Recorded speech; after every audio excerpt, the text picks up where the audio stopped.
This week we're finishing up our series called I Quit. And in this week specifically, we're looking to quit living in fear. As one of the next steps we'll look at this week, the first thing we have to do is to admit there's a problem. Before we can solve anything, we have to be open and honest that we have fear, that we are afraid of new challenges or unsure futures, things that come into our life every day that we're just not sure about.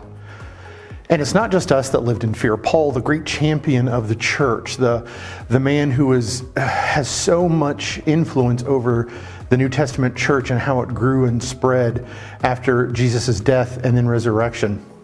Paul shares this with the church at Corinth in 1 Corinthians 2.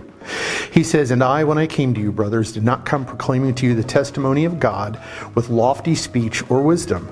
For I decided to know nothing among you except Jesus Christ and Him crucified." And here's the key verse I want you to hear. "And I was with you in weakness and in fear and much trembling. And my speech and my message were not in plausible words of wisdom."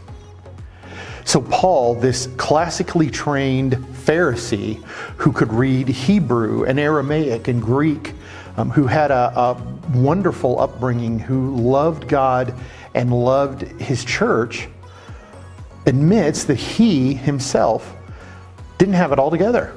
He came to the Corinthians in weakness and in trembling. Can you imagine what would have happened if Paul had walked into Corinth and immediately had started talking like one in charge? But instead, he came in and showed himself to these people. It's something we see throughout the letters of Paul, that he is open and honest with the people in the churches that he either founded or came in to strengthen or wrote letters to strengthen later on.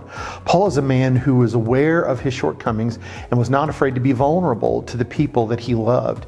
And in turn, I have to believe that engendered a love of him in those people, that they knew their relationship with him was real. So my challenge for you this morning is to be honest, to admit there's a problem. You can't tackle the fear in your life, those things that are holding you back and those feelings, until you admit it, until you're open and honest. So can I challenge you to be like Paul, to open up to a spouse or a friend, a brother and sister in Christ, the staff here at MCC.